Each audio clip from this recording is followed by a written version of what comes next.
Testing, testing. Hello, everybody. I'd like to invite all of you in the atrium area into the seating. We'll begin the presentation shortly.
Good afternoon, everybody. How are we doing tonight? Love to hear it. My name is Chase Stem, and I have the privilege of serving as the CEO of the Mars Rover Design Team. We are a student-led, multidisciplinary organization here on campus with the goal of building prototype Mars rovers. Our members come from majors all over the university, and those various perspectives come together to one shared mission. That mission is building a Mars rover to take on tasks in a simulated Mars environment. To accomplish this mission, our team is divided into 7 various sub-teams. Each of those coming together with their various perspectives and their responsibilities over various parts of the rover.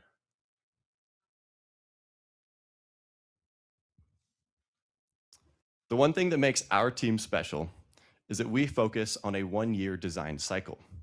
That means that our members in 1 year get to experience every phase of the engineering cycle.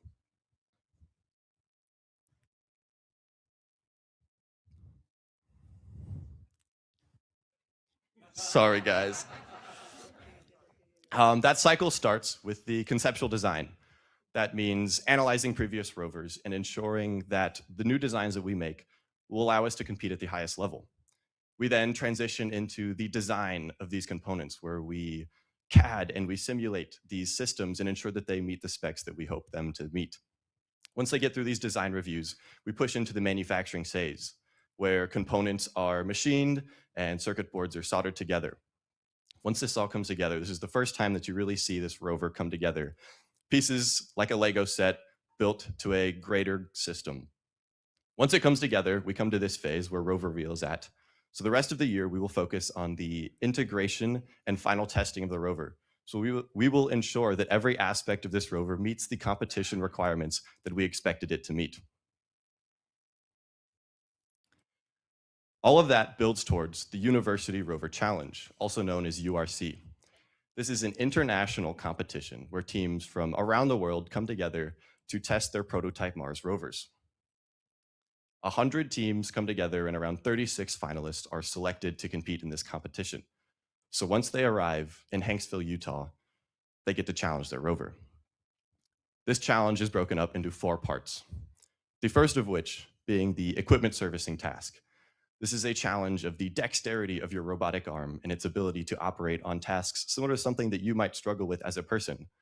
Things like flipping switches, typing on a keyboard, or inserting a USB stick, which I know none of you guys get right the first time. The next mission is the science mission. This is a challenge of identifying spots where life could inhabit. So you get tasked with an environment, you look at it, and you identify a location where you think life will be. We then approach it. We run both surface and subsurface analysis from soil collection and instrument data, and then present all of that information to a judge.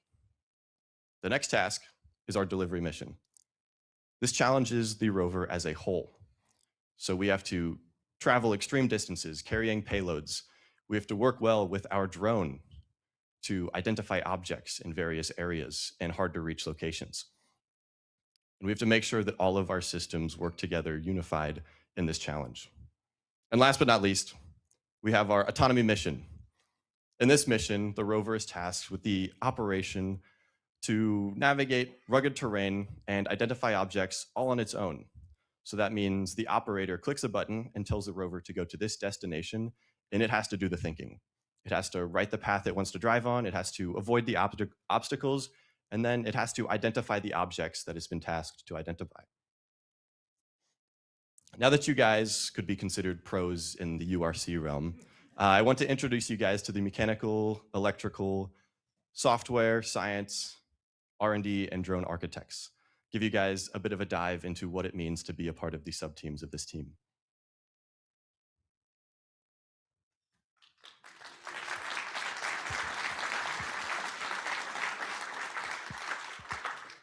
Hi, everyone. I'm Ethan Dingman. I'm this year's mechanical architect. And I'm Sam Jones, also this year's mechanical architect. The mechanical subteam designs new systems from the ground up every single year. The year starts off with members being mentored by experienced members in leadership, the design process. Leadership gives trainings on Siemens NX and ANSYS FEA software. Once members are trained up on these softwares, they work together to design their systems and then go through conceptual, preliminary, and critical design reviews. Once systems are approved by leadership, manufacturing can begin on these systems. Thanks, Ethan. Our systems go through a lot of deadlines and reviews. We have a preliminary design review early in the first semester of the year, going into our critical design review, where we review all of those CAD models and FEA analyses. Through there, then we begin our manufacturing process early in November. And then that lets our systems be ready on time for integration early in the spring. That's where we are now. Of course, this is where we start finding our problems. We work closely with our electrical and software colleagues to troubleshoot and integrate our systems. Once we've identified these challenges, we work on second revisions for all of our mechanical systems, pulling late nights to get new hardware on the rover in time for our regular testing sessions. This cycle of continuous testing and improvement is what equips our team to succeed at University Rover Challenge. Our team doesn't take a finished rover to University Rover Challenge. We only take our most up-to-date rover. This contributes greatly to our success. Thanks. Back to you, Chase. Thank you, Sam and Ethan. I'll have Jesse come up.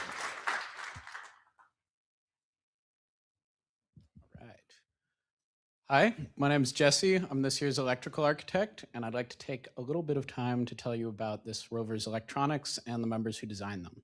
So, as you know from the rest of the presentation, we go through a full redesign every year, including the electronics of the entire rover. This might seem like it gives us a major disadvantage on our technical schedule, but it actually gives us two main advantages over competition.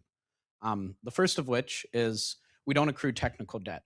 All of the new subsystems of the rover have an associated member with in-depth technical knowledge of them, and that allows them to efficiently debug them and effectively know all of the issues that might arise with them.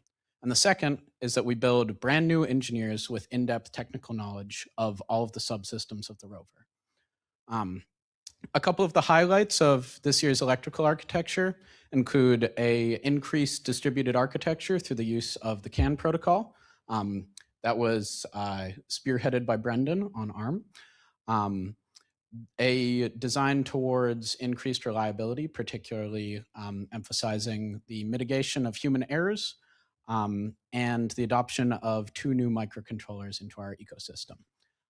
All of these redesigns were member-driven and member-executed, with the ultimate goal of not just getting first place at competition, but building the next generation of rover members and the next generation of standout engineers. Thank you.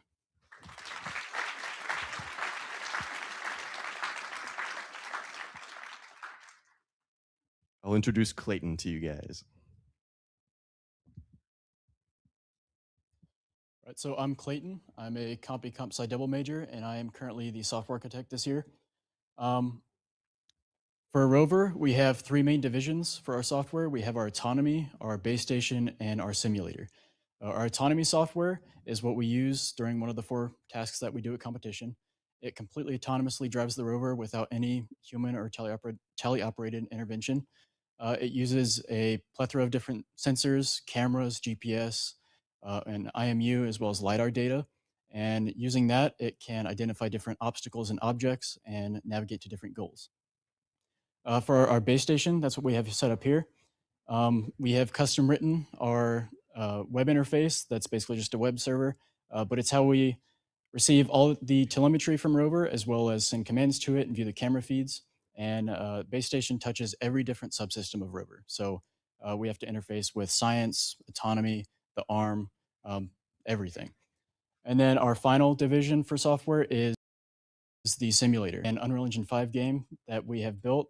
We've built out a bunch of different maps that look like Rolla, as well as the Utah desert for URC.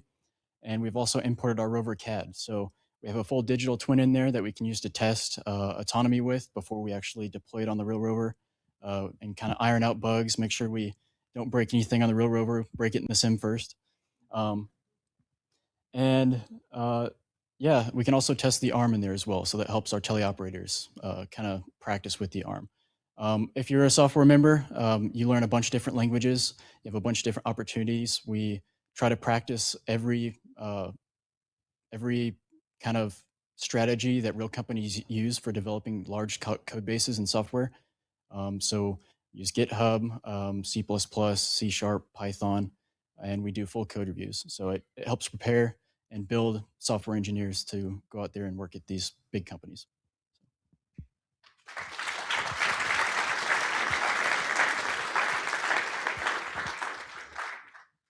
Hello, everybody. I'm Sophia. I'm the science architect this year. So on the science subteam, it's pretty unique. It brings all of the subteams together to build a system that we then take to Utah to analyze different soil sites for signs of habitability and signs of life. So, and when you're a part of the subteam, you get to learn you get to learn a wide range of skills. So you get to learn mechanical and electrical instrumentation techniques, and then you also get to learn a lot of laboratory skills, including optical skills, geology skills, and then also spectral analysis skills. So there's a whole lot you can do. It's pretty exciting. Good job.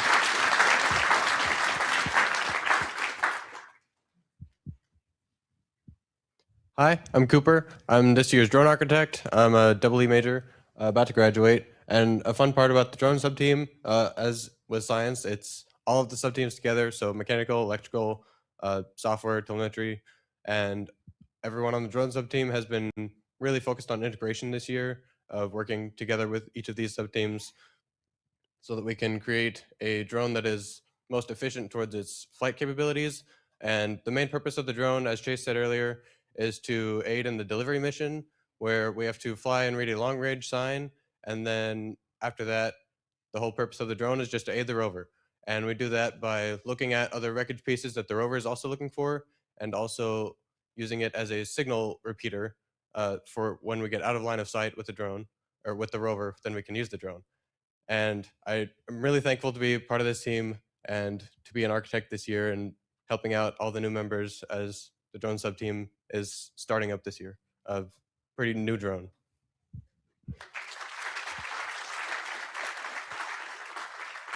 And last but not least, I'd like to introduce Grant. Hello, my name's Grant Bergstrom. I'm a graduate student here at Missouri S&T, and I'm this year's R&D architect. So the team as a whole, working on a one-year design cycle, has a ton of projects across the rover to continuously improve its performance. If that's better using sensor data for autonomy, changing the arm geometry, more effective instruments for science. Not every project that pushes the team's technical abilities is something we're sure we can do in 1 year, or something that would take a full year to do. So we have a R&D sub-team to catch those sorts of projects. A small rover, which I think is having a technical difficulty at the moment, but will be over on the table later. Looked at arm control, looked at developing custom gearboxes in the past, which is very, very tricky because gearboxes really like to explode if forces are transmitted through them in a weird way. They're very, very prone to doing that. Some tricky mechanical design there. But there's a wide range of projects on R&D, just things we're not sure we can do in a year, things that wouldn't take a full year. And members working on those to push the team's technical expertise in new directions and then leave behind some documentation so it's easier for the team in the future to solve the same sorts of problems.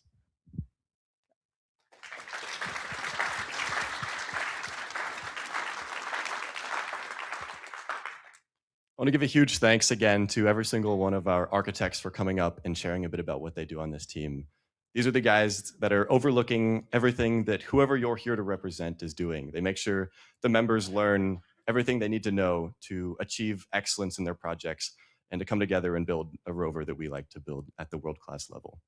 So next, what I would like to do and have the honor to do is to invite a past CEO from the Valkyrie year 2019, Andrew Roush.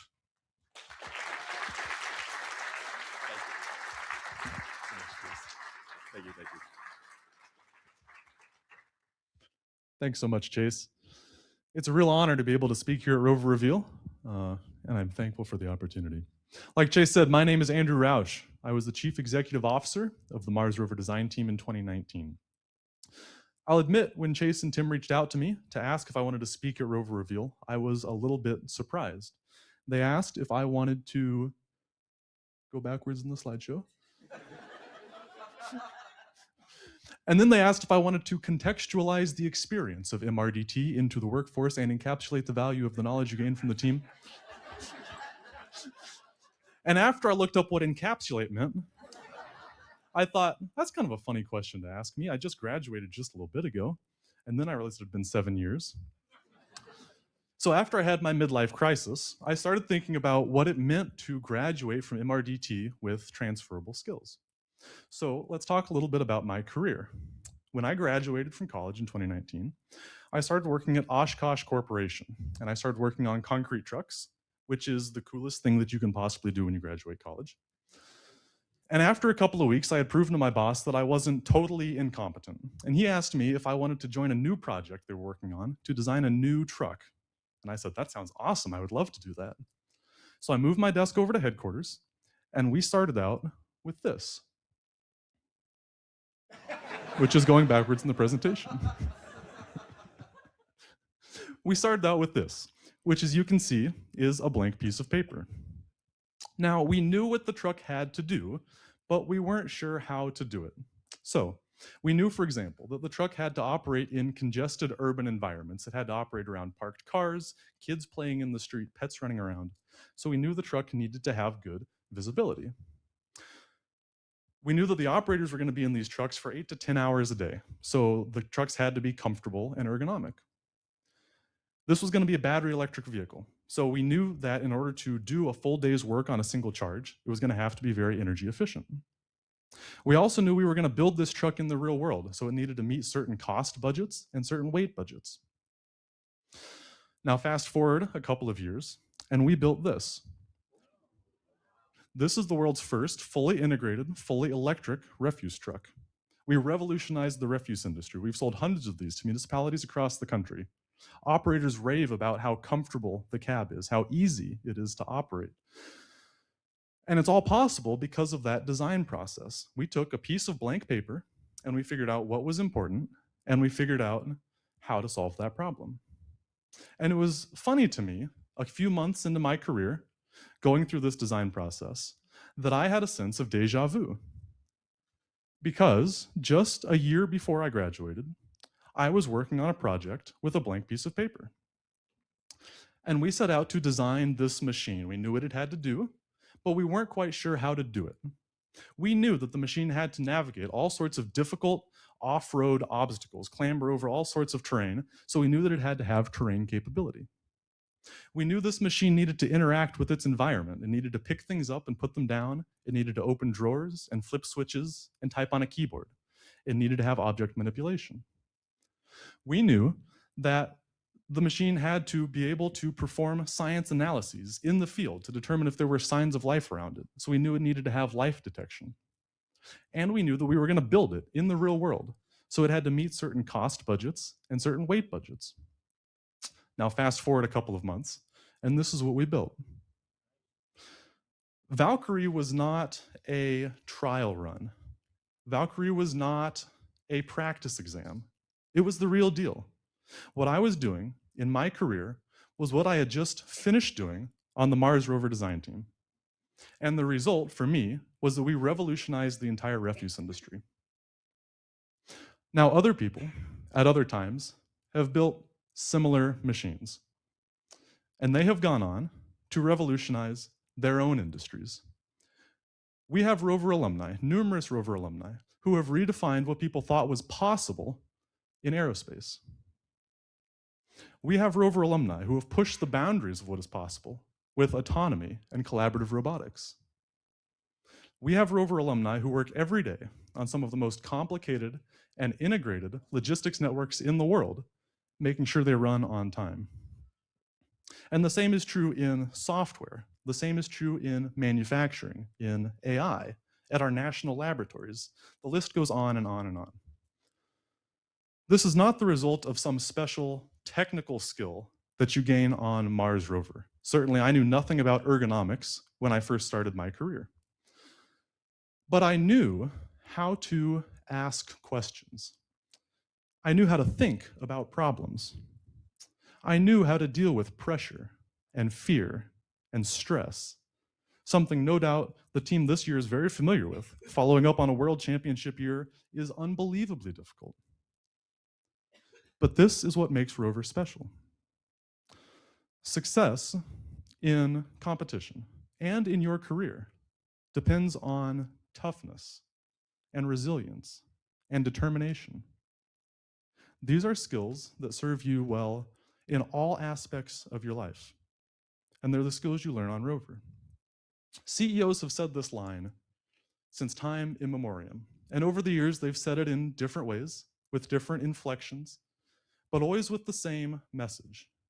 The CEO this year said the same thing, and I thought he said it quite well. We're not just building a rover, we're building people. The things you build on this team, not just the rover, but the skills you build, will go with you. The habits you build will go with you. The mindset that you build will go with you. The things you build on this team will go with you wherever you go. That is the value of the Mars Rover design team. Thank you very much for having me.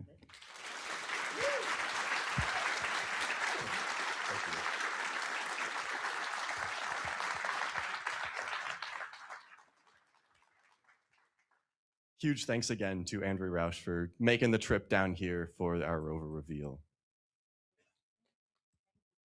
Now, for the moment you guys all came here for today, is the grand reveal of the rover. I am proud to present our 14th rover, Athena.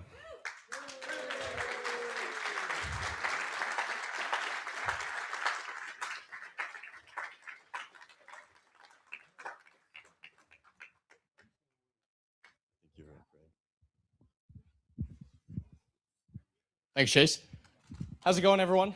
My name is Ryan Swan. I'm the current Chief Technical Officer for the Mars Rover Design Team, or CTO for short. And I could not be more proud and honored to present to you what we have put together for this current URC submission. So it seems everyone has beat me to the punch, but like everyone, I'm also going backwards. Like everyone else has said in this presentation so far, every year we will return to our baseline and completely redesign, rebuild, and retest one of these rovers from the ground up to absolutely dominate out at URC. I've always loved the phrase that engineering is art with constraint, and I think Athena embodies every little bit of that. What I think sets us apart from every other team at competition is, like I said, every year we start from scratch and we don't ask ourselves, how do we build our rover better? We ask, how do we even build a rover? At the core of Athena is our drivetrain. Our drivetrain is built on our legacy suspension Mantis, which is comprised of two 4-bar linkages coupled by a differential bar underneath the rover, allowing the rover to dynamically redistribute its weight and keep all 6 wheels on the ground at the same time, improving its terrain traversal. This year, thanks for e-stopping him, Michael. This year, Mantis does away with the team's previous folding configuration for the rover to fit into the 1.2 meter box, and instead opts for a geometrically optimized suspension, which allows the rover to actuate into its 1.2 meter bounding box provided by competition, and then unfurl its wheelbase into its 1.5 meter drive base.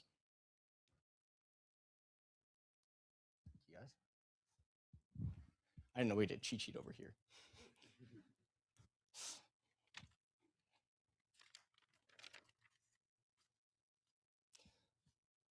Great, sorry. All new additively manufactured wheels with integrated hub motors in the rims provide the rover with improved terrain traversal, as well as increasing mechanical reliability and providing smoother motion for the rover.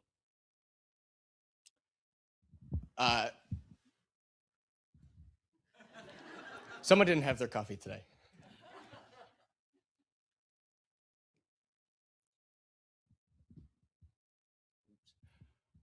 Our core electrical architecture brings a number of improvements and new features to the rover, one of many including hot swappable batteries that reduce rover downtime and allow us to test quicker, change between tasks quicker, all without powering off the rover in real time after Michael E stops it.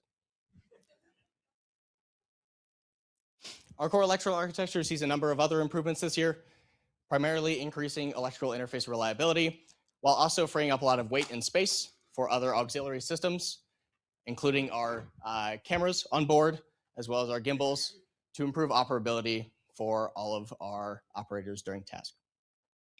Athena continues our modular payload system, allowing a number of auxiliary payloads to be swapped off in real time to add capability to Athena for each individual task while maintaining our 50 kilogram weight budget.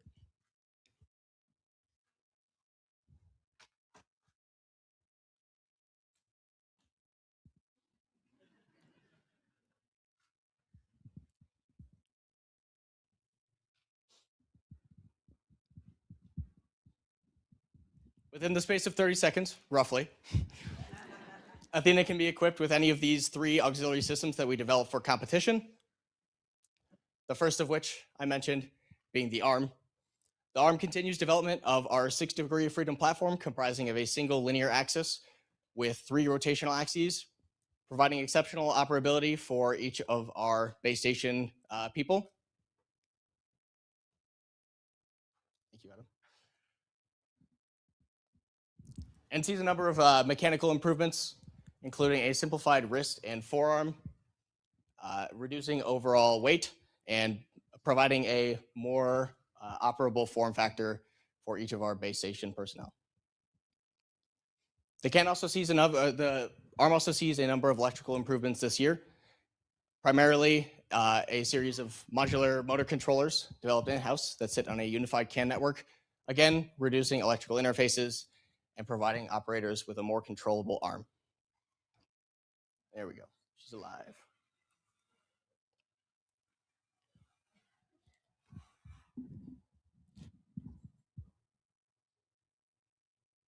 Closed-loop inverse kinematics provide operators with an intuitive way of generating a linear movement via a set of rotational joints, and allow the arm to perform a number of dexterous and non-dexterous tasks, including technically demanding ones, such as typing on a keyboard autonomously without teleoperator intervention. The arm can support a max payload of 5 kilograms at full extension, which is a lot stronger than a lot of us. And overall, I think is one of the best darn auxiliary systems that we've turned out in our time.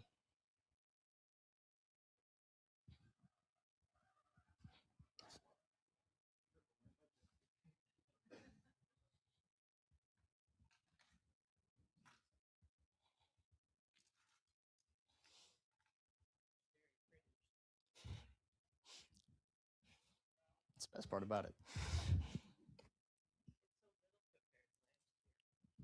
I know, it's great.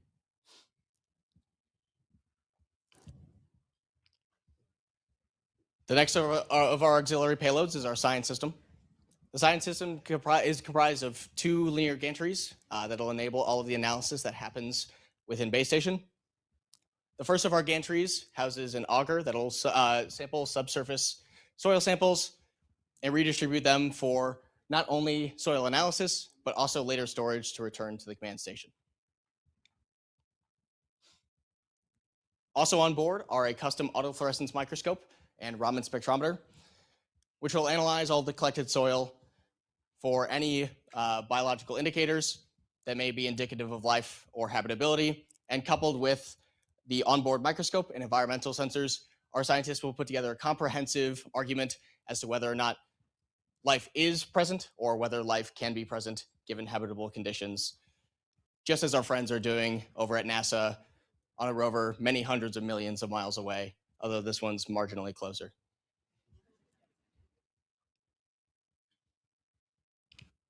The last of our auxiliary payloads is our autonomy system.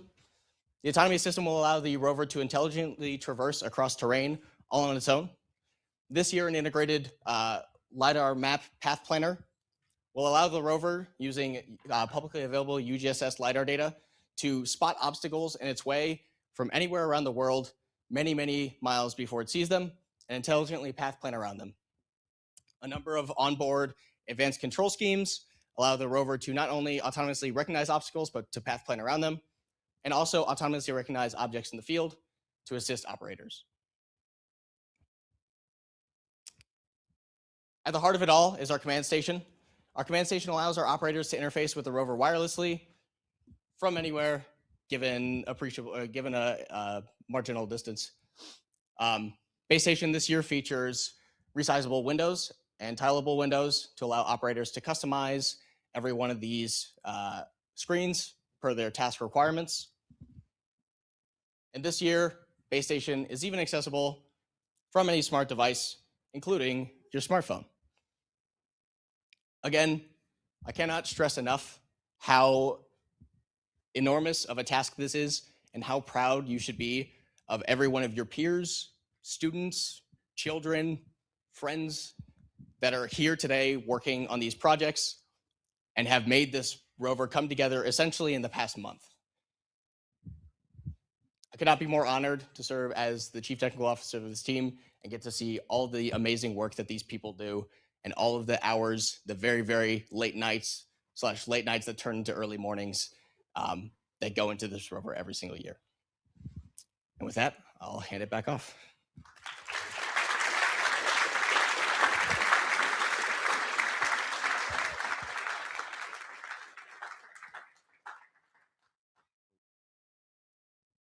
What I would like to introduce next is our System Acceptance Review.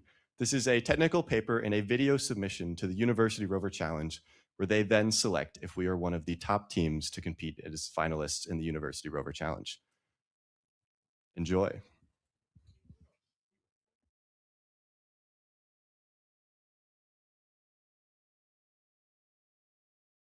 Quick technical difficulties.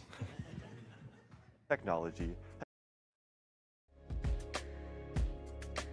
The Mars Rover Design Team at Missouri University of Science and Technology has been working hard to design, manufacture, and test new systems to compete at the highest level in the 2026 University Rover Challenge.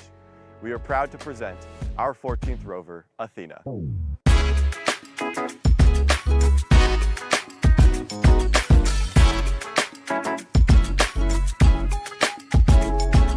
Written in C# with a .NET Razor web framework, Basestation serves dynamic pages to any number of networked web clients for operational flexibility. Operators can quickly optimize any page by adding, removing, resizing, and rearranging any component for any situation. Our competition configuration runs Basestation on a Linux PC connected over 900 MHz and 2.4 GHz Ethernet radios. Our network switch selects the optimal communication paths based on metrics like bandwidth, delay, and reliability. High bandwidth applications, such as camera video, prioritize higher frequency channels. With few exceptions, Basestation and Rover systems communicate over Rovcom, our team's custom application layer protocol. Athena majorly overhauls our signature Mantis suspension, displaying an optimized geometry and an overall lighter design. The new wheels integrate compliant treads to allow precise positioning of the rover while navigating tight paths, uneven terrain, and steep inclines. Athena features a more compact structural composite frame and improved interfacing with the suspension and auxiliary system. Camera gimbals provide operators with a 360-degree view of Athena and its environment. Paired with a robotic arm, Athena can locate, pick up, and carry objects across diverse terrain. The frame houses a distributed electrical architecture to facilitate troubleshooting and mitigate failure severity. Individual voltage and current monitoring protect the system from faults, and temperature sensing provides real-time feedback for active cooling. New hot swap capabilities for our custom 6S8P batteries minimize downtime and boost testing efficiency. This year's drone Noctua is equipped with an analog FPV camera to read a posted sign and help search for wreckage pieces. Noctua also acts as a 2.4 GHz signal repeater, which can be used to re-establish line of sight and restore signal connection to Athena. A new iteration of our robotic arm uses one horizontal linear axis and 5 rotational joints, providing the same ease of control and strength while greatly expanding the end effector's usable workspace. The arm features a robust under-actuated gripper used for lifting and manipulating objects, along with an additional end effector that uses a laser-aligned linear servo for precisely typing on a keyboard. Cameras on the arm provide operators with a view of the arm's position and its environment. The robotic arm integrates the CAN communication protocol through our new custom smart motor controllers at each joint. By locally processing limit switch and encoder data, these controllers can run onboard PID closed-loop control, giving us faster response times, simpler wiring, and provides the data we need for real-time inverse kinematics. Our refined autonomous software utilizes a differential GPS paired with two Z2i stereo cameras, allowing Athena to precisely navigate, while a custom-written extended Kalman filter aids in correcting GPS inaccuracies. USGS LiDAR data is used to generate a clear path while avoiding obstacles. A predictive Stanley controller then drives Athena along the path.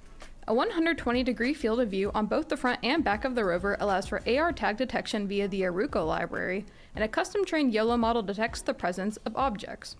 While searching for objectives, Athena uses 3 different search patterns to survey its surroundings. An LED band on the signal mast indicates the rover's autonomous state when it reaches a GNSS point, AR tag, or object, and a bounding box photo is sent to Basestation for verification by operators. Further development has been made on our custom Unreal Engine simulator. We now incorporate accurate arm physics and interactions with a scale model of the equipment servicing panel. All autonomous capabilities are tested within the simulator to allow for more rigorous testing and improved performance. The precision and reliability of our instruments has been a priority this year. The subsurface gantry includes an auger with temperature and humidity probes for sample collection up to 15 centimeters below the surface. A wide diverter distributes soil between a self-sealing cache and a custom autofluorescent microscope. The new multi-mode LEDs and the filter wheel allow for detection of a wider range of fluorescent molecules. For surface analysis, the second gantry is equipped with a microscope and custom-built Raman spectrometer. Our Raman spectrometer identifies spectra of organic and inorganic compounds with a new linear CMOS sensor and custom laser driver. Onboard cameras document wide-angle, high-resolution pictures for the investigation of multiple sites, while locations and elevations are retrieved from Athena's differential GPS. The R&D subteam is continuing to push the bounds of rover performance and build team expertise. We are developing new fiber optic connectors for improved instrument capability, as well as improving arm control through designing custom brushless motor controllers, high-torque robot joints, and augmenting arm control software to improve system response time. As we advance closer to competition, the team will continue the testing and refinement of our systems. All of us on the Mars Rover Design Team thank you for your consideration to compete in this year's University Rover Challenge.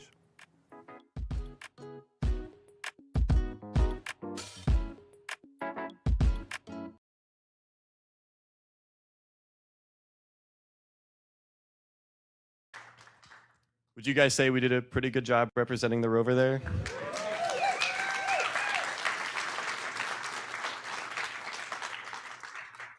The next person I'd like to introduce is Seth, our Chief Financial Officer, and he's got a bit to tell you guys.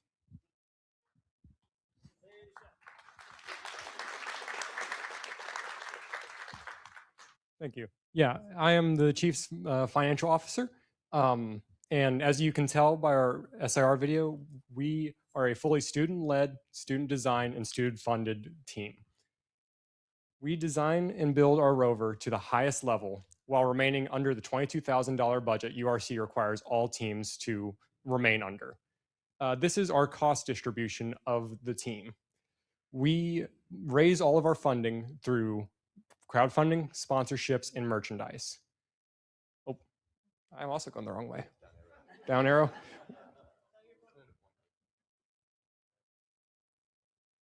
There we go. Okay. At the beginning of the year, we reach out to various companies asking if they would like to partner with our brand. This sponsorships provide us with stock, materials, and funds we need to fund our 4 sub-teams. Throughout the year, our PR team, and these are all of our sponsors. We have 7 sponsors that we've been very fortunate to have support us through this year. Throughout the year, our PR team works on making new merchandise to support repairs and Rev2 hardwares. And most importantly, we have our crowdfunding. Our crowdfunding helps us cover the costs of competition. As you can see, competition costs a lot of money and it is unfortunately not free. This is how much we spent last year during competition, totaling at roughly $900 per travel team member. And with your help, we can proudly represent Missouri S&T at the University Rover Challenge for 2026.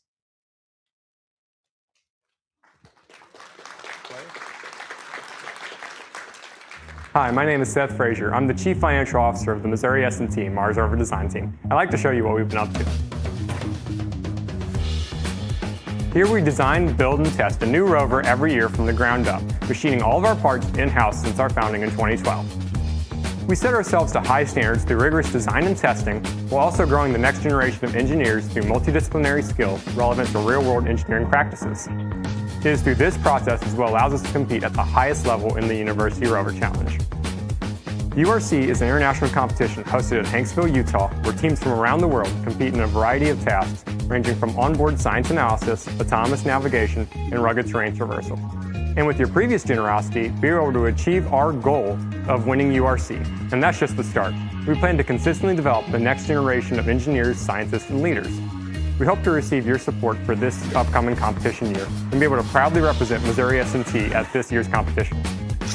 Thanks, Talos, and even greater thanks to you for your support. Thank you.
Hi, everybody. My name is Lauren Booth, and I am the Chief Administrative Officer for this year. Like Seth said, I want to extend an additional thank you to all of our friends, our families, our advisors, and all of the SDELC staff who help make this possible. We can't do anything without you guys, and it's kind of terrifying how little we can do without you. So, but give yourself a pat on the back. I also have my cheat sheet. Isn't that nice? Um, Before I hand off the mic to Chase again, I'd like to invite you all to explore the interactive tables out in the forum if you haven't already, and then take a look at our merch table. Yes, it is merch, but it's also a good representation and a good sample of all of our teams, today's, tomorrow's, and forever's.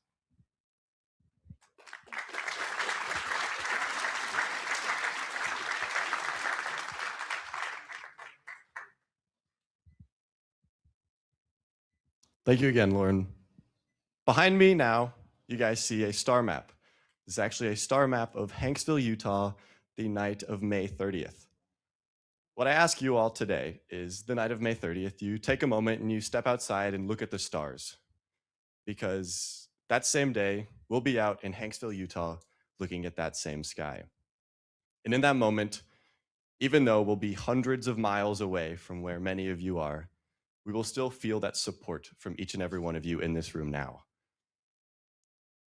And that is why on this year's t-shirt design, we have incorporated the constellations that we will see the night of the awards ceremony. So as you guys see, our new t-shirt design, I hope that this brings you back to this moment and shows that each and every one of you has a role in this team, and that when we go out to Hanksville, Utah this year, we will compete with all of your support and with every bit of effort we have at this year's University Rover Challenge. Once again, I can't express how thankful I am to have all of you here today. Thank you.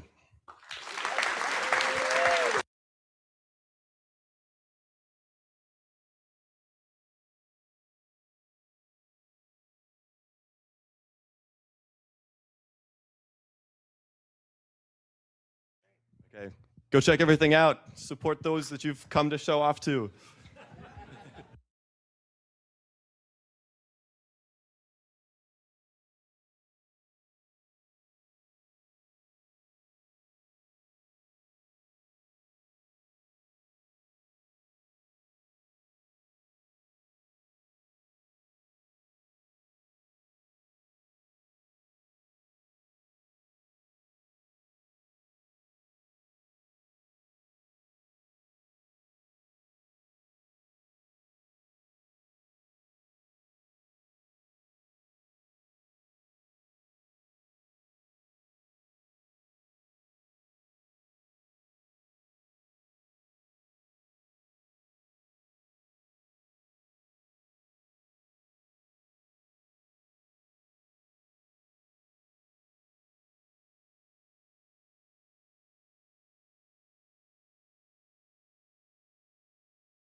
Just keep it zoomed out all the way. I think that'll work fine. Is it live? Yep. Oh. Hello, everyone. I'm Adam Clausen. I'm the core electronics lead here on the Mars Rover design team, and I'm here to give you a tour around the innovation lab where we have a bunch of our exhibits set up for each of the sub teams, and you can see more in depth on some of the projects. So if you guys we are watching the live stream, so if you guys have any questions at all, ask them in the if you have any questions at all, just type them in the comments, and hopefully I'll be able to get to them and ask the people at the exhibits. So it looks like we're having, there we go. The gimbal's being a little fun today. All right. Here, Luke, show him the chair. I love the chair.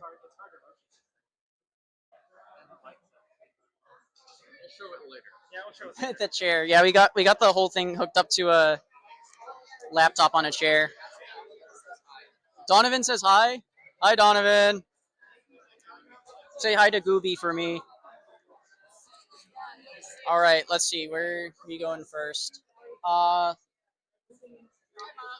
We should go around that way, I think. Yeah. You can show the merch. It's a little hidden. We'll get back to it. Excuse us. Excuse us. Live stream coming through.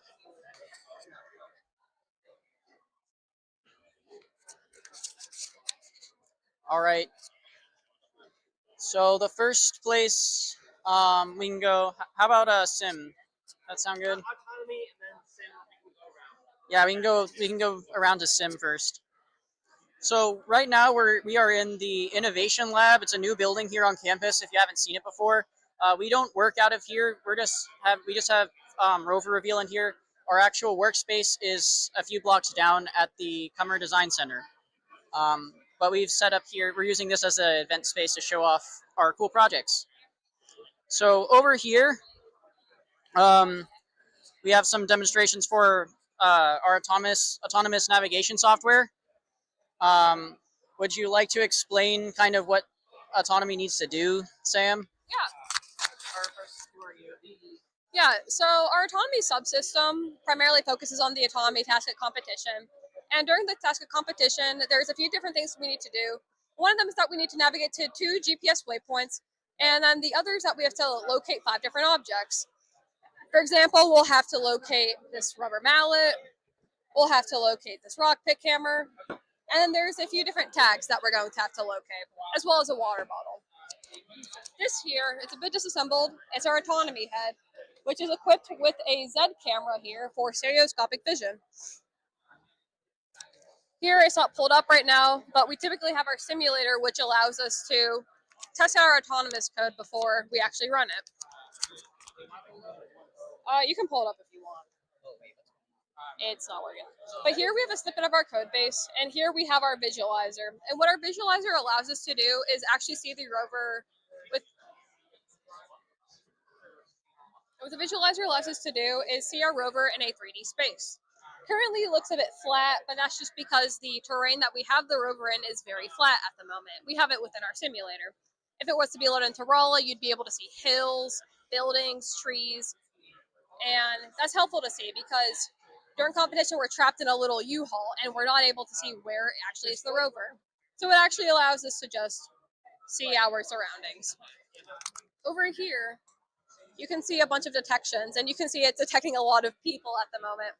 But this is just a snippet of the yellow model. If we were to put, one of our objects in front and we had it on the rover, it's probably not going to detect at the moment because it's it sees it. Yeah, but since it's a busy background, our model will have a few issues. But this is, the basic gist of what it would look like through our camera. So we would be detecting a mallet, hammer, water bottle, or some tags. And this down here is what actually the camera looks like. And we have 2 of them on the rover, one in the front and one on the back. So yeah, that's basically the gist of the autonomy subsystem. Oh yeah, down here we also have the point cloud from our Z camera, which is just, you know, a kind of 3D representation of whatever image we're looking at, which is pretty cool. It allows us to have depth whenever we are driving around, so it allows us to geolocate our objects better. That's pretty cool. Yeah. Thanks, Sam. Now all of the, in order to test the our autonomous navigation system, we have to take the whole rover out to a grassy field nearby the design center. So about a year ago, we started development on a custom simulator. So let's take a look at that.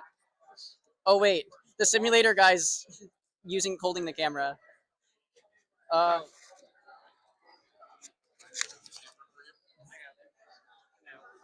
Anyone want to talk about sim?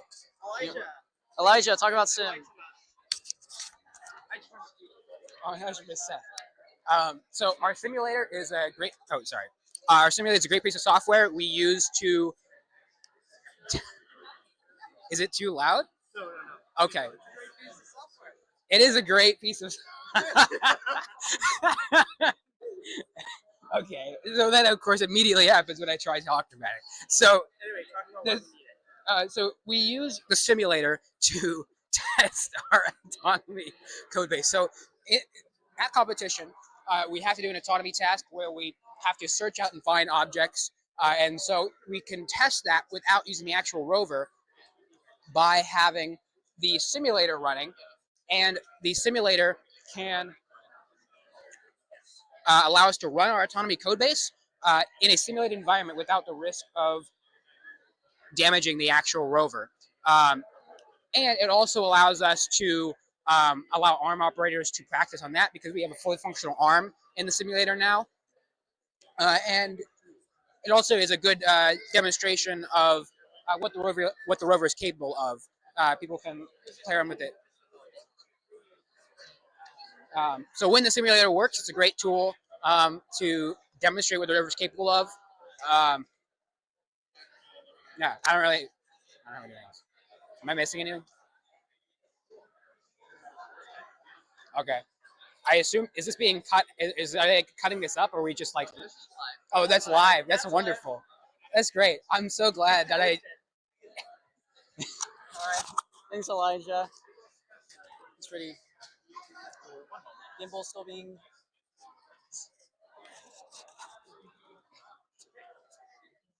So autonomy can run. So basically, autonomy sees directly. Autonomy would see directly what's coming out of the simulator, like just like it would see through its cameras in real life, and then would respond accordingly. Oh, yeah, it's moving. There it goes. Maybe open up Yeah.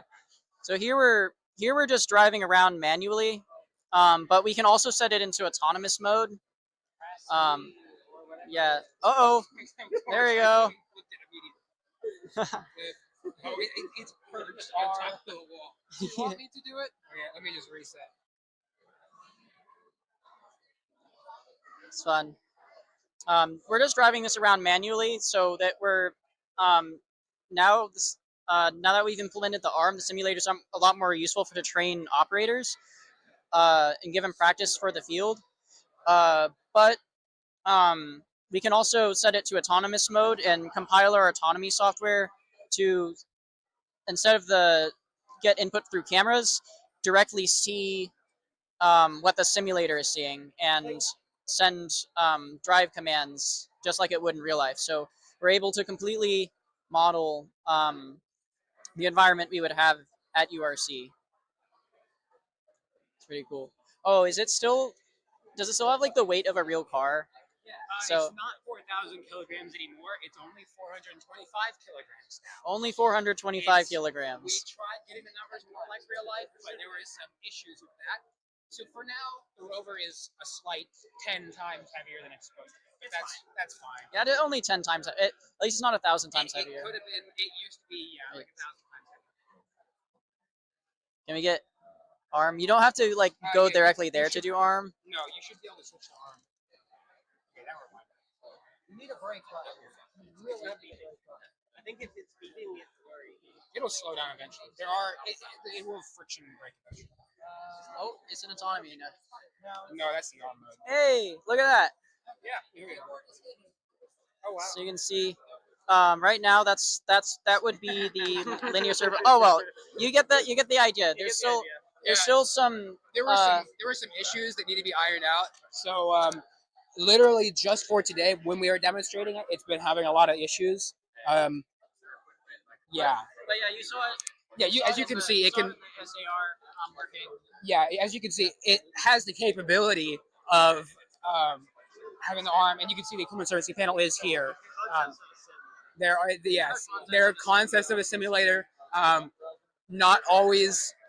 Literally, it was working yesterday, and it works on the auto PC. Yeah, when we came here to demonstrate it, we've got a lot of issues. So, as That's what technical development. Yeah, exactly. us software devs have a common saying, works on my machine. Yeah. All right, that's pretty good. Do we have any questions in the chat about those two systems? Anything you guys like to see more? Oh yeah. So the sim, we're actually working to get it released on Steam. We're having some problems with tax documentation for that, but eventually, yeah, it will be downloadable on Steam, and you'll be able to play the Rover Sim for yourselves. So that's pretty hype. Oh, it's turning on. Yeah. Hey, Gavin. What you got here? So this is the CMOS linear sensor that we use for the Raman spectrometer. The light is diffracted into it in the different wavelengths, and we can get the intensity on this graph. And so you can see we've got a little peak there because we have a hole in the box going into it. So in the real example, it would look more like tall spikes that would demonstrate what material we have. And this is obviously not a great example of it because we've just got a hole demonstrating it. But yeah, the circuit basically takes analog signal from the sensor, which is just like a change in a power level, and then we change it to signal that the computer can understand. So that's what this oscilloscope showing? Yeah. Oh yeah, you can see the input signals are analog, and then there's a digital output here. So if we were to run it again, you can see. Whoop, my bad. Yeah, run it again. Yeah, you can see what that sensor is outputting.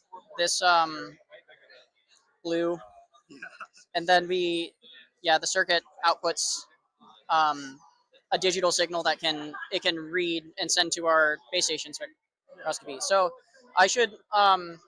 so yeah, there's a lot of complex electronics going on here. This is all really new system. Not a lot of the teams have the capability to do custom instrumentation like this. Should be mentioned that we got our sensor from a company sponsor in Japan, Hamamatsu, that actually makes those kinds of sensors. So the performance that we do and being at the top level we're able to get top level sponsors as well. Thanks, Gavin. What do we have here? We got the buttons working.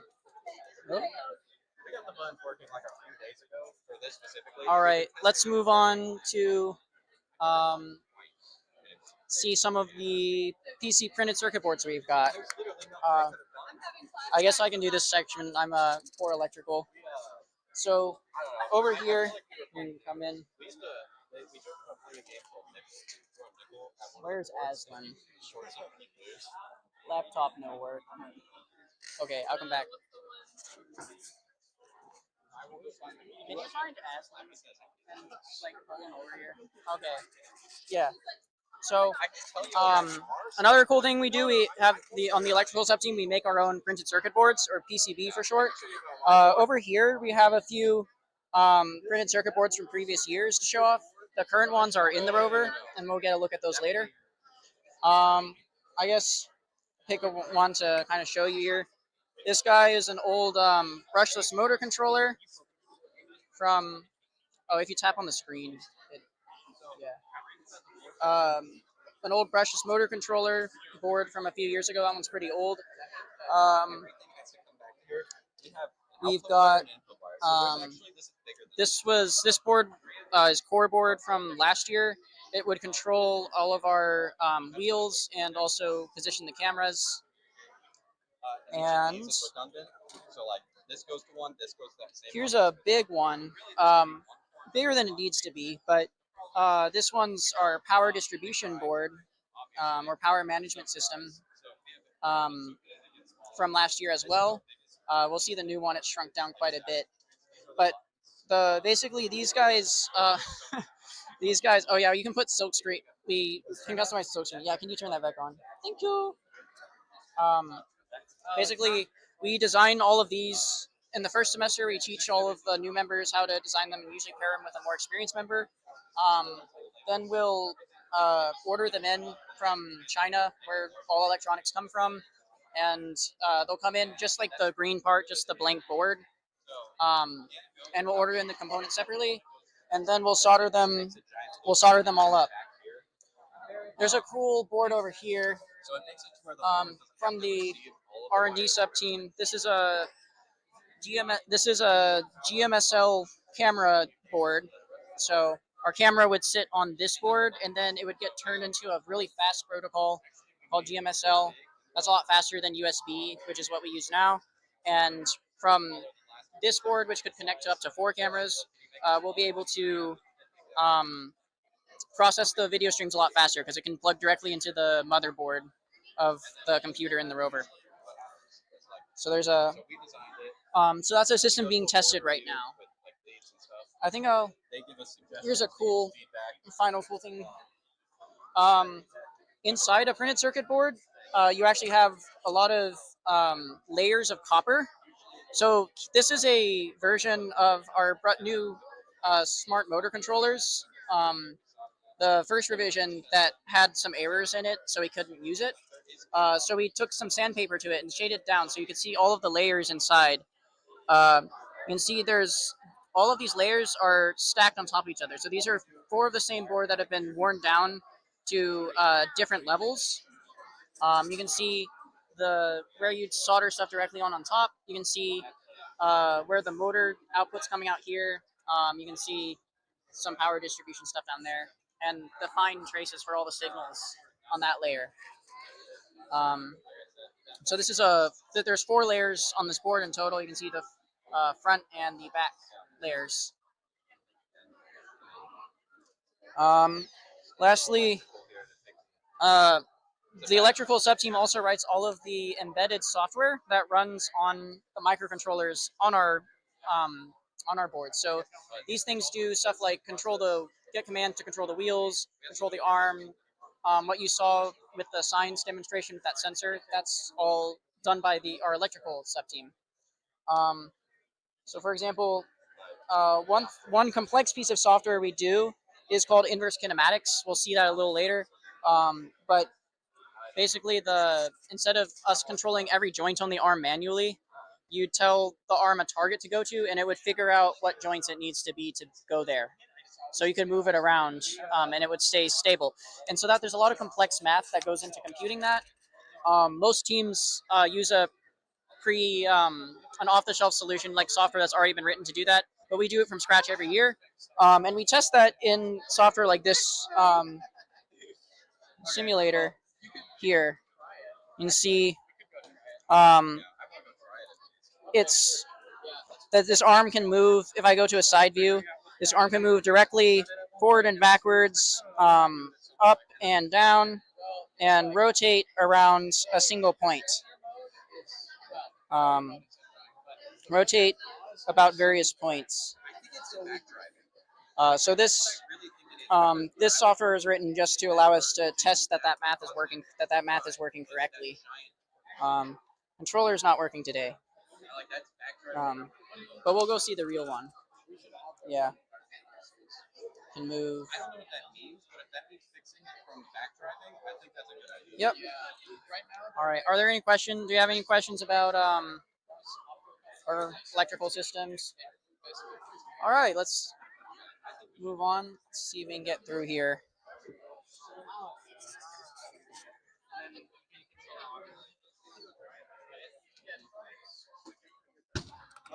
All right. Sorry. Yeah, it's your turn. This is Josie, our composites lead, and Michael, our core mechanical lead. Would you kind of like to explain the kinds of things that the mechanical subteam works on? I can go ahead. So we have two major sections here. We have 3D printing and then manufacturing. So or metal machining. Am I close enough? Is this good? Okay. So on this side, we have our CNC capabilities. We have two main CNC machines. We have a CNC lathe and a CNC mill. CNC stands for computer numerical control. Basically, we tell a computer, hey, do this, and then it does it magically. There's no other way to explain it. It just does it. However, one of these pieces, CNC lathe, versus this piece mill, the main difference between the two is the lathe is really good at cutting circles. So when you spin a part really fast and then put a cutting bit in it, it'll just cut it. The main difference between a manual lathe and a CNC lathe is you can make a radius. So normally you would need to make a specialized tool for this, where currently with the CNC lathe you can just tell it to cut that radius and it'll be fine. With this piece, this is actually the A to B to C design that is on the current rover. The one right now is made out of aluminum, but this is the prototype for it. It is made out of acetal, I think, yeah, which is much cheaper.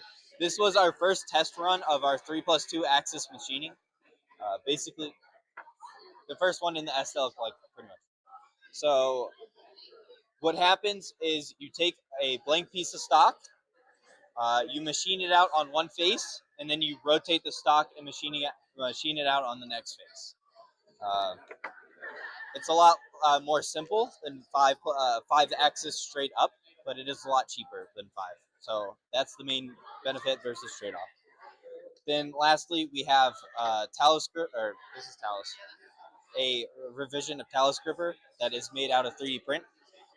This one actuates. You can do that. So this was made to test our designs and basically say, are we doing this correctly? Will this prototype work? Will the actual thing work based on what we know?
Testing. Testing.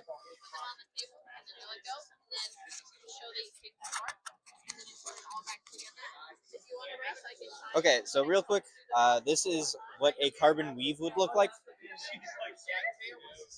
So this is basically what we start off with before we even have the shape of a frame. We take it, we put it on a mold of some kind. We wet it with epoxy. We lay it up on there. We push it down. Then we seal it in a vacuum bag, leave it overnight, and then the next morning we have a frame. There's a bit more to it than that, including methods of like actually laying up, making sure that you do it right. It's really complicated. Honestly, I don't know nearly as much as I should about it. It's like incredibly cool work that we do. I left you on anything. You can say anything. Oh yeah. Well, he told you about the carbon fiber. This is our first stage. You can see how it's like all floppy and stuff. We then take this and we apply resin epoxy, where then we lay it down on a specific mold that we've made.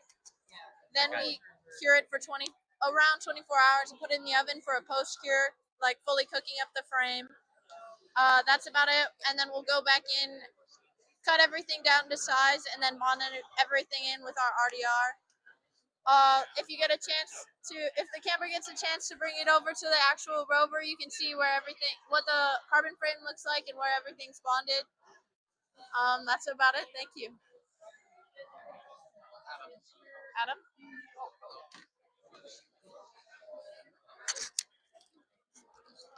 Hello.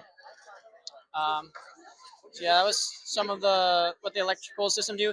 Here we have actually last year's arm. This is from the arm from Talos. That was our world champion winning rover. And you can see it demonstrating inverse kinematics control. So we can basically move the gripper by moving it back, forth, up, down. Yep, so we moved it back. And we can basically position it like a claw machine. Even though all the joints rotate, we can position it linearly. No, it is. It's just really slow to get there. It is inverse kinematics. Yeah. So you can get a Skittle.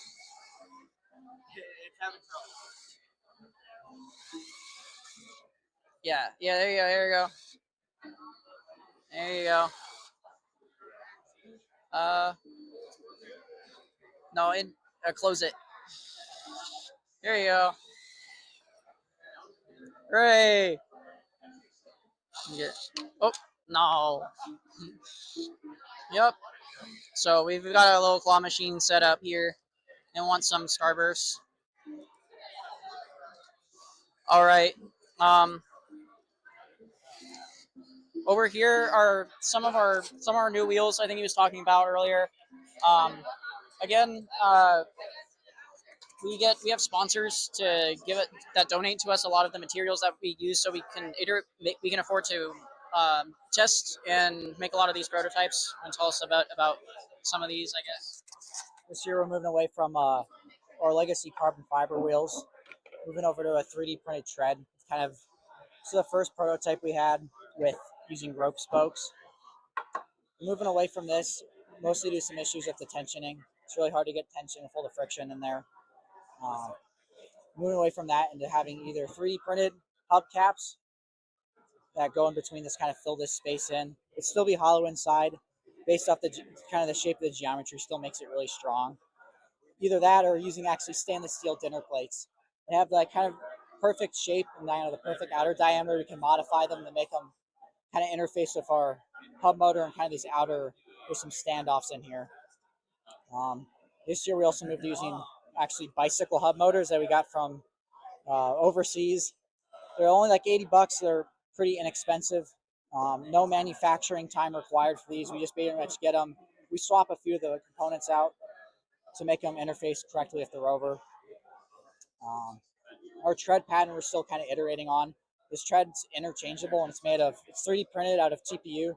So somewhat flexible, as you can see there. We're kind of still iterating on different tread patterns. We'll be making some different fixturing and test setups to kind of scientifically test kind of which tread pattern grips the terrain that we see in Utah best. That's a lot better than the old wheels then that just That's another thing. The old wheels are very kind of imprecise. There's only a few kind of distinct like spots you can really sit in. These new ones are very, very smooth, which is really great when we're operating the arm. Being able to move forward and backwards just a tiny bit is really helpful. We do a lot of carbon fiber stuff on the team. This is a carbon fiber tube that we make on our filament winder. It's basically a single strand of filament that gets wrapped around a mandrel. Basically just a steel tube that has a really precise outer diameter. There's epoxy. There's two different methods we do it. We use either epoxy flood coat or also having the carbon fiber has like embedded epoxy already in it. And then we wrap it with the mylar that shrink wraps it when we heat it with a heat gun. And then we wait for the epoxy to cure. Yeah.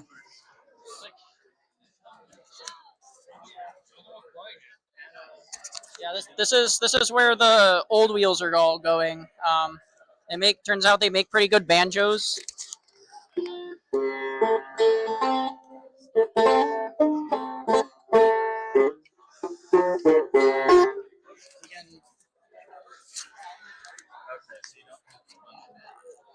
All right. Oh, you want to play it? Yeah, one of the strings is broke, so yeah, this one's not doesn't tension. I bought the Chinesium ones off Amazon.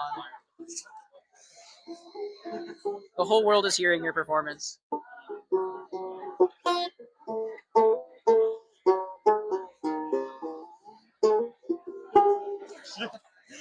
Very good job. Dude, surreal. Seth Frazier, CFO, everyone. You have a message for them? Yes, you have a message. Donate to crowdfunding. Yeah, what he said. Go to Give Campus, look up Missouri S&T, and yeah, our crowdfunding page should be on there. MRDT. Yeah, MRDT. Basestation. I know Morgan's watching. I know he wanted to see this. You got a comment?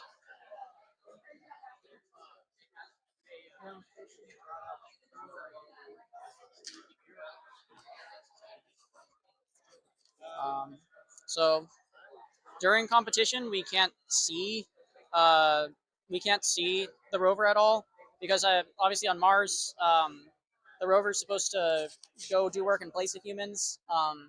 So to kind of simulate that kind of thing, all the teams are confined to a U-Haul when they actually are doing all their tasks. So all the camera streams and everything we have to see through the rover, and we write a custom application in order to do all these things. So it's highly customizable. There's every base station's pretty unique to the rover. I'll close out here. So it's like Brendan, did you want to explain? Did you want to show off like the customizable stuff in base station? Oh, that's the live stream. So that's the camera. Morgan's watching. Hi, Morgan. So here we have Basestation. It's running on a Linux computer that we got IT built for us at enormous cost. Runs Debian Linux. There's our network switch, our power over Ethernet injector, which powers our Ethernet radios. We have one of our Ethernet radios around the corner right here. Normally that's on top of a tripod and tall pole. That's a Unify radio. Base station written in C# with the Blazor.NET framework. This year, all of the component styles have been rewritten to not only look better, but have a consistent style between. Here you can see our new network switch monitor. You can also now click and drag to move and resize components. Oh, there's more information that's going to be displayed there. Yeah. So this is our power management system. You can see the current of all of the modules plugged into it. There's the voltage of all the cells, and there's a few actions you can take there. Also new, we approximate the current charge of the battery. You can see it's currently at 500 kilojoules. With that bar there. You got a map. This is probably the most useful component for troubleshooting. It's the ping tool. Pings all of our network devices. Some of them are on the rover, some of them are here at Basestation. That's our drive component. We are currently hooked up with the flight stick, so you move the flight stick around, you can see the motor speeds, and you can control how fast you're driving. We move over here to the arm controls. As last year, we have the customizable controller schemes where you can select which axes of the controller are used for which axes of the robot. Also, the limit switch functionality has been enhanced from last year. We have checkboxes for all the soft limits and limit switches, and we get real-time feedback with these indicators here. They turn yellow when the appropriate limit switch or soft limit is currently active, like it's been reached. Here's some angles we received. ARM is not working right now. ARM board is completely non-functional. No, it's completely non-functional. Oops. Science, there is a little 2D schematic of the science system that shows in real time the position of the gantries. If I hook a controller, you can see here the controls for science system.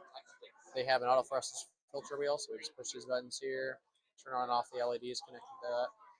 Autonomy too, I guess this is autonomy. Yeah, we can look at autonomy page. So the autonomy visualizer, it's not connected now, but it is a web page hosted by Autonomy that displays a 3D interactive view of the terrain with the LiDAR map heights. There's no like satellite view, but you get the LiDAR heights. You get the rover, where all the waypoints are, what the planned path and previous like current trajectory of the rover is. This is the same as last year. Autonomy controls. Also new this year, the autonomy planned path and current path are displayed on the map component.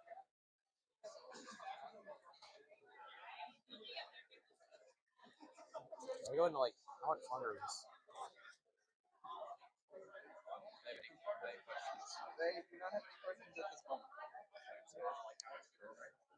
No, we'll move on to the next one.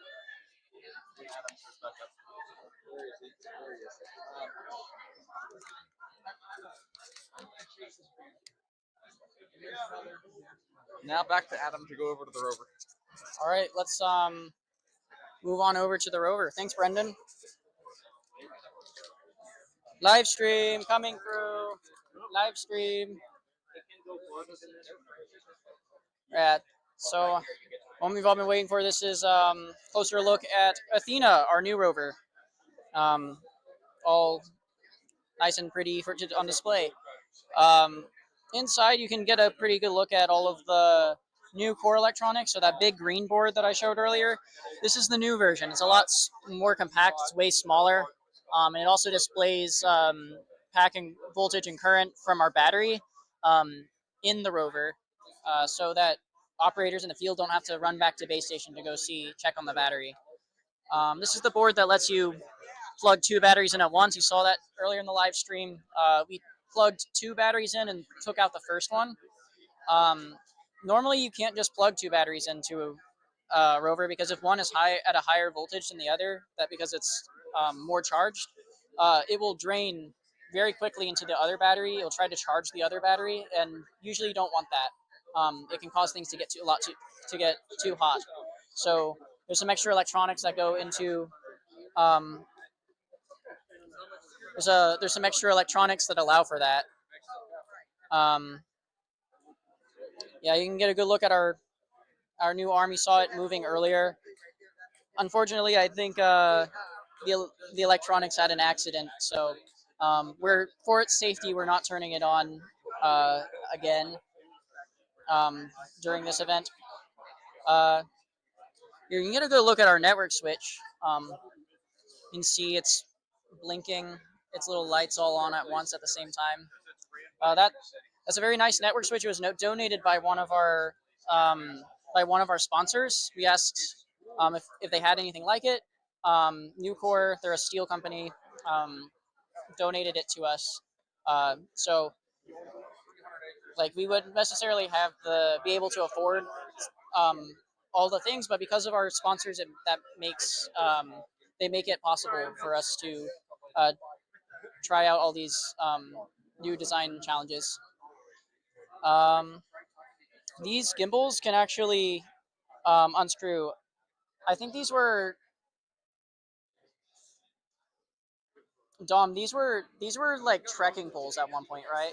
Yeah, these used to be trekking poles, and then we modified them to act as telescoping camera mounts. So we can telescope them up and screw them in place. And they're a lot more rigid than the previous year's hinged folded system. So it's pretty cool. I guess if you didn't see in the live, if you weren't able to see it earlier, the suspension is made of wound carbon fiber tubes that are bonded to these parts that are made on a CNC machine, on a CNC mill.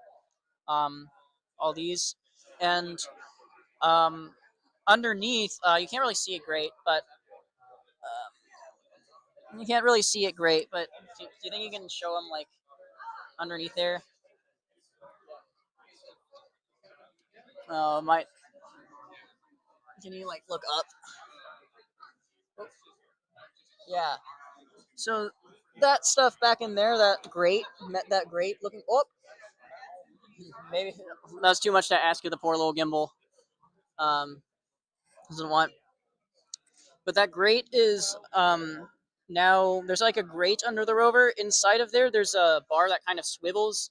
And so if one of our side of our suspension moves upwards, the other side will attempt to keep level and push itself downwards. But our previous rover had that bar sticking out on the bottom, so you couldn't lay the rover on a flat surface for like a foam block for working on it. But now it's sunken into the frame, so we can't hit it on rocks or anything. So that was a new innovation by our composites team to sink that thing in. Oh, we have reached half of our crowdfunding goal.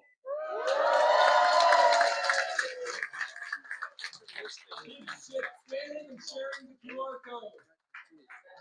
Thank you, everyone. Thank you. If you didn't hear that, folks, we just reached half of our crowdfunding goal. That's pretty big. Crowdfunding, going to competition is expensive. It is a 14-hour drive, all the way out to Hanksville, Utah, out in the middle of nowhere. So that's a lot of gas money, and all the food and lodging on the way. So we really appreciate any donations. That crowdfunding campaign goes directly to funding competition. So again, that's at givecampus.com. Look up Missouri S&T, MRDT, that's Mars Rover Design Team. You can probably find it. We also had the QR code. Oh yeah, fidgeting with camera again.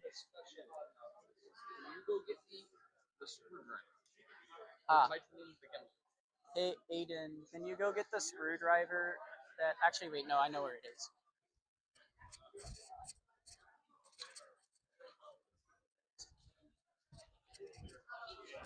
Thanks. Yeah, gimbal's being a little funky. Do you have any, oh. Okay, Mike's back. Did we lose Mike earlier? Oh, yeah, we did. We fixed that like cool. A while ago. Those two tracking guns. All right, we back. Those two guns are tracking. When it unloads, it sounds like mode 2. Hey, it's so much traffic. It's like mode 2. Yeah, I know. It's working. Okay. Oh yeah. We're back. It's the last thing to point out. Yeah, we can go to science area. But one last thing I want to point out: these things on the rover that you might notice have been sticking out. These guys are differential GPS antennas.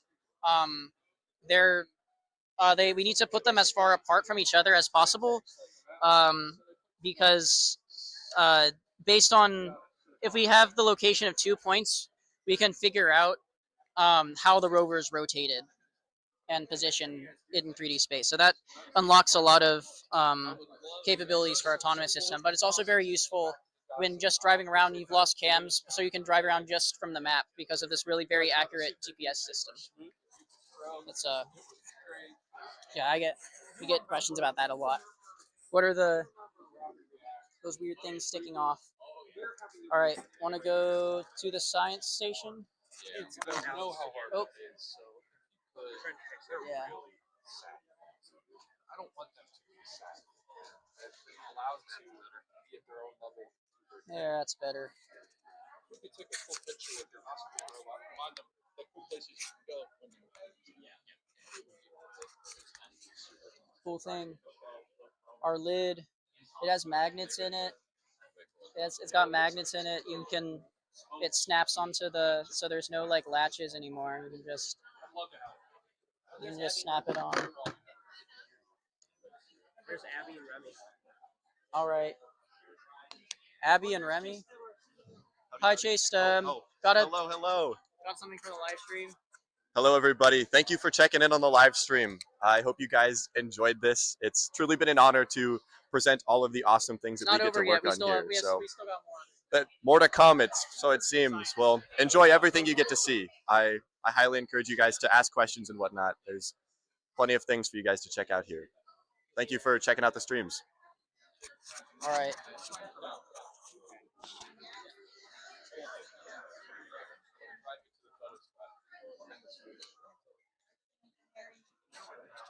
All right. So driving on back.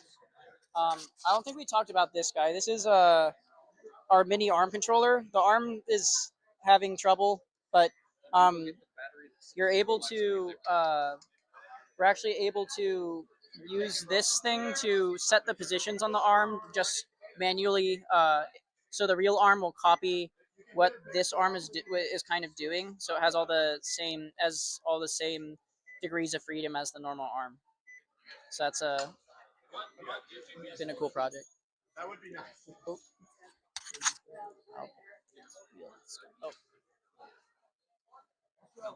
We need to do a quick battery change. All right, we're gonna do a quick battery change. We're gonna lose cams for a second.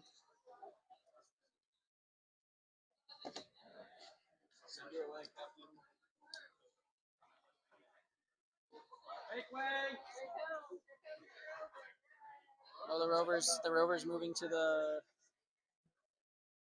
picture area. We missed the coolest part of it. There you go. There she goes.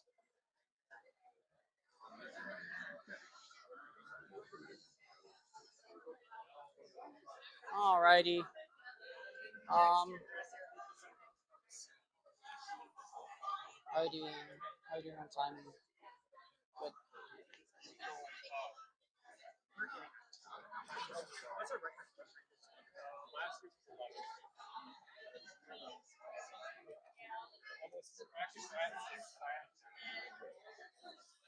All right. So, I guess we can wheel on to the around to the R&D table. Sure. Hey guys. We got the live stream here. See, I don't see. We'll come back to this one. Oh, actually, you can explain it. What's this? What is this? It looks like a little tiny rover. It's a miniature version of the rover. It's actually a third of the size of the actual rover. It has all the same stuff with the, this stuff, where it like can adjust for hills and stuff. That's pretty cool. It also has this thing. Oh, so it's got a little arm too. I can't move it right now for some reason. Oh, I think it's it's powered right now, so it's trying to drive to that position. Is the web app working right now? Is it controllable? I couldn't connect to it. Oh, strange. I think someone else is connected to it right now. Ah, that do it. Someone Maybe Will's probably. still connected to it or something. Whoever was using it last. All right, we'll see. We'll see it drive later. Um, what do you have? What do you have, Trenton? Okay, this is our fiber optic coupler. It's our R&D project for science or related to science. It'll let us couple light from our probes to our analysis and separate them on the rover to give us a little more control of where it's positioned and let us have we can position it differently and we can size it differently if we have more control over that.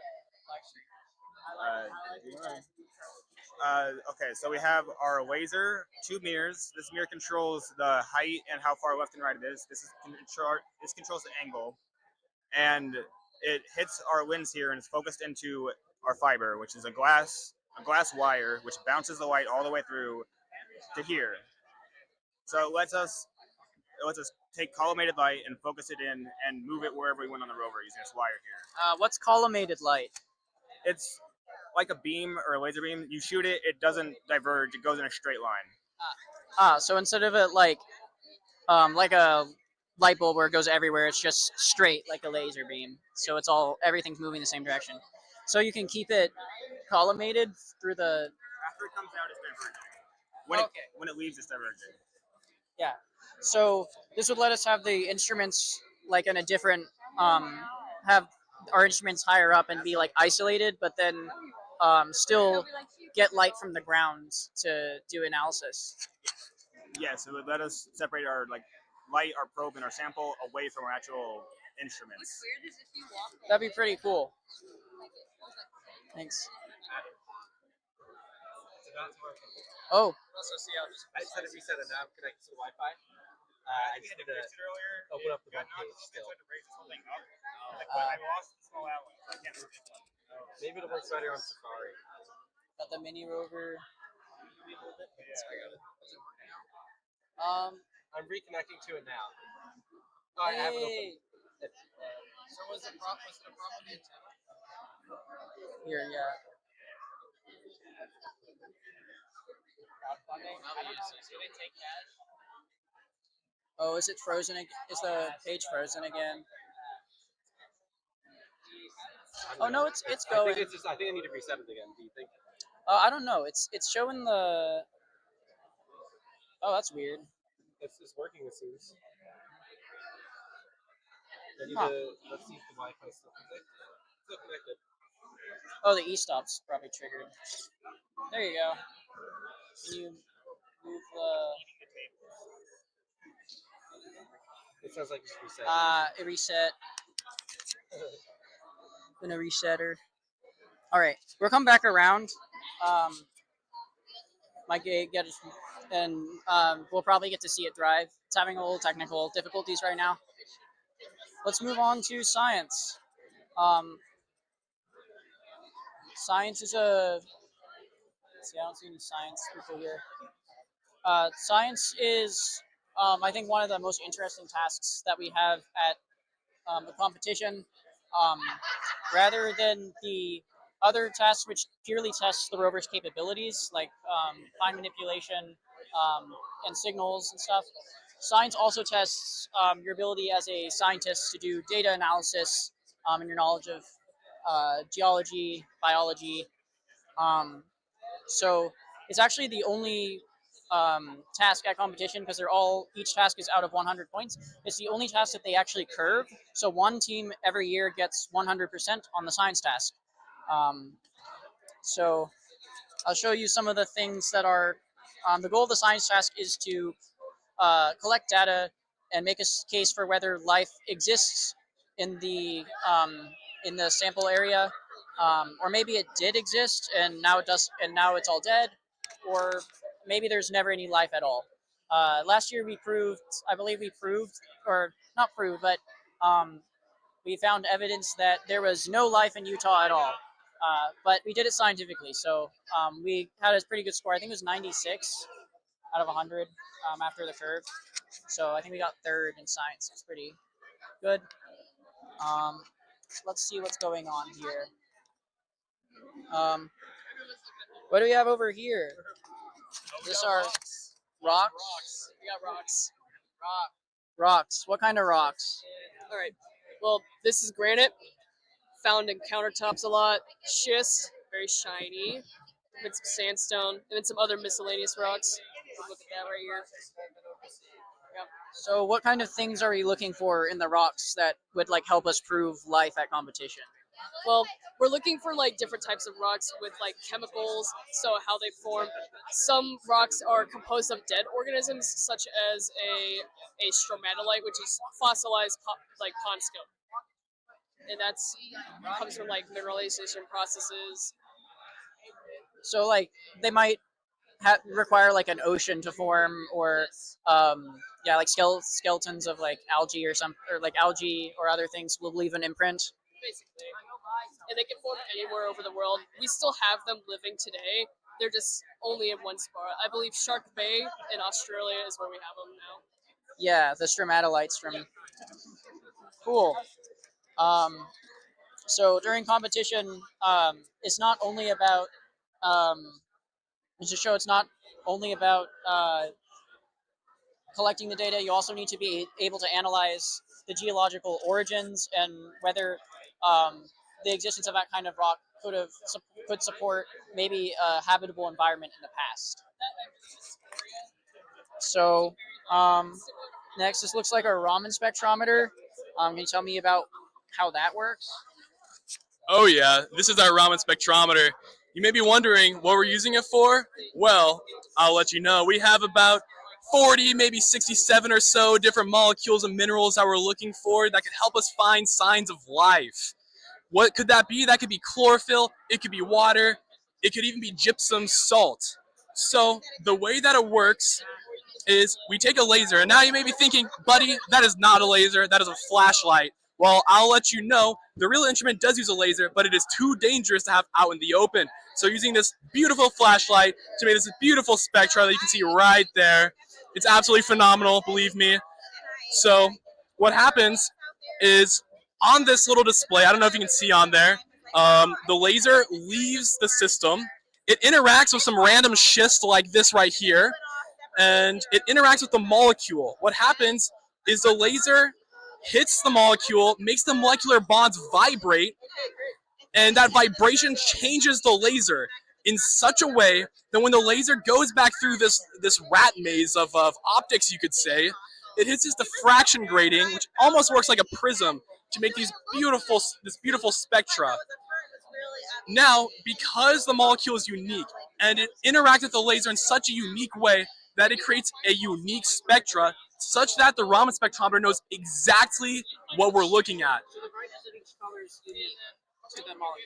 What was that? So the brightness of each color is unique to the molecule, and every molecule will produce a different brightness for each of these colors.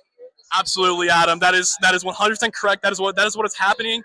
Every single molecule makes a beautiful, unique rainbow on our sensor, which goes into a database, and we can analyze it to see what we're looking at. Again, whether it's chlorophyll, gypsum salt, water, this random schist. I don't even know. Just kidding. I do know. What's this software here? All right, this software right here. This is our ZMAX software. And what it allows us to do is it allows us to model our, this is called a Cherney Turner, which is the final part of our optical setup, which includes these two mirrors and the diffraction grating. Remember the diffraction grating? Yeah, it's right there. And it shows you where the light goes in, how it diffracts, where it goes, and it's a very useful software. Is it a pain? Absolutely. But is it worth it? 100%. Cool. So we test. That's a new thing this year. Before we had to do all that optical math ourselves, but now that we have ZMAX, we can basically simulate our optics before building the instrument and check whether they're the right ones to buy. I should also mention a lot of our optics come from another sponsor, Edmund Optics. They sent us a lot of the lenses and the filters that we use in our instruments. So we're very thankful that we have access to those. And we don't have to pay out of pocket for those. All right. No, I don't think so. Do one of you want to explain what's going on here for the live stream? Yeah, sure. So this is the autofluorescence microscope, and what it is doing is it's searching for these things called fluorophores, which are just molecules that will absorb light of a certain wavelength and emit light of a different wavelength. Now, what's important about that is we can pinpoint particular molecules within our sample. So if I switch right here to our green filter, this is searching for FAD within our sample. Now our sample right now does contain yeast, which has FAD in it, which is important to metabolism of cells since it's an electron carrier. So here in this picture, what you may see are these smaller white circles, which are most likely from yeast within the sample. Cool. So where's this color coming from, or is that like something that you're setting on the stream, or is that from something changing on the instrument? Right. So I'm not sure if I explained this, but since these fluorophores will emit different wavelengths of light, we have filters within our system that will block out all wavelengths that aren't important to the molecule we're searching for at the moment. So whenever I switch to this green-looking one, that is searching particularly, I believe, a bandpass around 525 nanometers, which is the range that's important for FAD. FAD being the electron carrier used in metabolism. Yeah, so it's used in like photosynthesis and cellular respiration and like yeah. It's in I believe the electron I think it's like transport I think it's like the second one. Yeah, because NADH is also used in it. Cool. Which we can also detect, it's just not in our sample right now. Yeah. So if you didn't catch that, we had a similar instrument last year, but now we're able to switch to different filters and between different wavelengths of light, so we can actually look for a lot of different molecules, where last year we were only looking for the presence of one. So you can see, yeah, so it's just switched to that red filter, and you can see the image looks a lot different. Well, I guess it's hard to see on the stream, but the image looks a lot different, and we can see a lot of different molecules will glow different. Yes. Yep. Yes. Thank you. Thank you so much. All right. Are there any questions? We just went over. Okay, cool. Let's move over here. We can see the actual science system moving.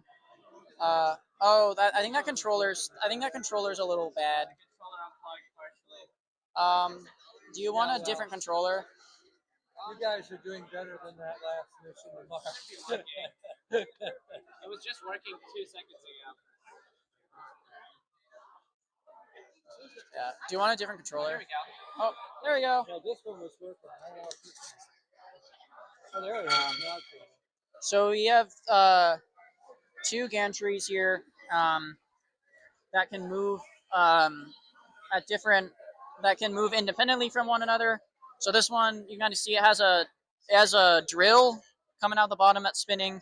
It's spinning a lot slower here than it would at competition, just for safety. But that thing can put out a scary amount of force.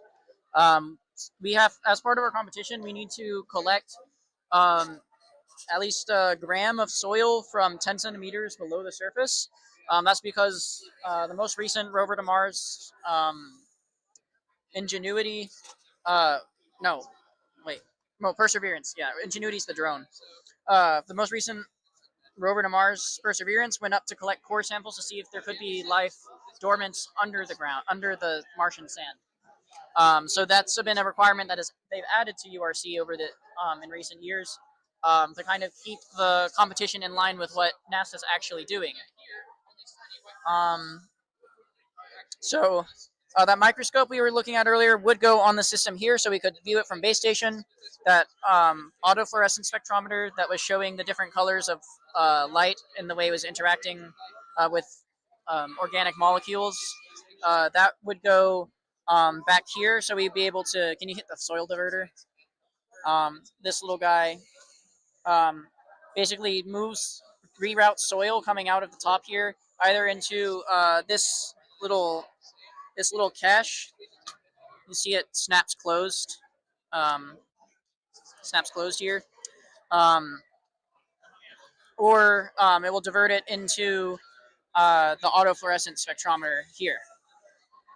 And this last thing is that Raman spectrometer that you saw the optical simulation of and on the benchtop. That would sit inside of this box. It needs to be light tight so we don't get any light leakage to mess up the data.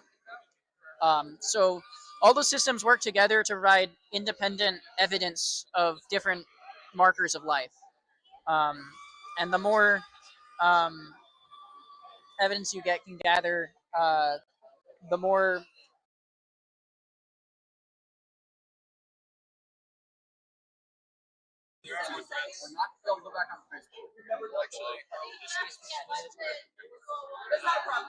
Send Facebook the link to the youth center.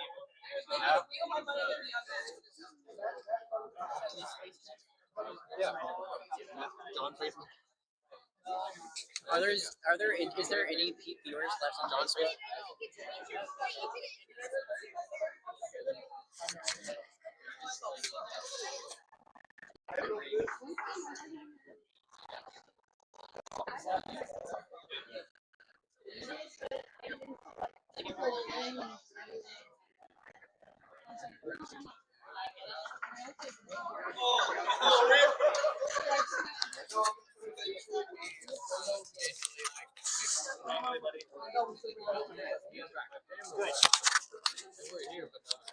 Adam, you're back. Drone? Yeah. Yeah, that's over. Oh. Are we back? I think we're back.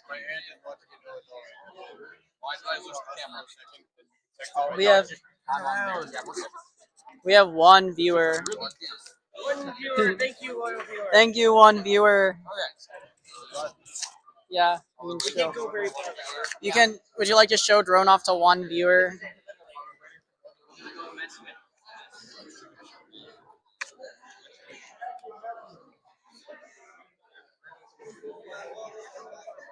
All right. Okay, this works. This is it. Yep, we're back. Hello, one viewer. Hello, I'm Cooper. I'm this year's drone architect. I'm gonna hold this. Yeah. Okay. We good? Yeah. Okay. I'm this year's drone architect. This is the drone we have this year. It's called Noctua, as for Athena's owl, and we're running 2 drone flight simulators right now for an interactive simulate game. And into the drone itself, we have motors were chosen for efficiency in mind, looking at different thrust characteristics and lots of late nights with spreadsheets. We have square carbon fiber tubes so that ensures all of our motors are flat across all axes. And the main goal in mind with this drone was robustness along the whole frame. We have water jet aluminum plates as the center and lots of small electrical hardware so that we can keep it lightweight. The battery itself is 15 amp hours, so we have a long life, and the math proves out to about 53 minutes of hover time and about 30 minutes of flight time with maneuvering. We have carbon fiber landing gear that is also made to be lightweight, if you can see that. Sorry. We also have an analog camera with a VTX on it, so that it's made for long-range transmissions. And the GPS compass module is a ceramic antenna, so it's also small and lightweight, made for long-range capabilities. And the motor mounts themselves are 3D printed polycarbonate. That's so they can keep their high strength while also being lightweight. That's the main goal here, is just keeping it lightweight so we can have more battery life. We did drop tests with our polycarbonate motor mounts, and we went to 11.4 kilograms and no damage, whereas the whole drone itself is 4.5 kilograms. So we definitely have a factor of safety on those, and we proved their ruggedness. And we had our first flight test last week, actually, and it was a great day, great weather, and we got it off the ground. And we got a lot of shots for our SAR video, if you've seen that. Yeah, looking forward to testing more with this and going on in our competition testing.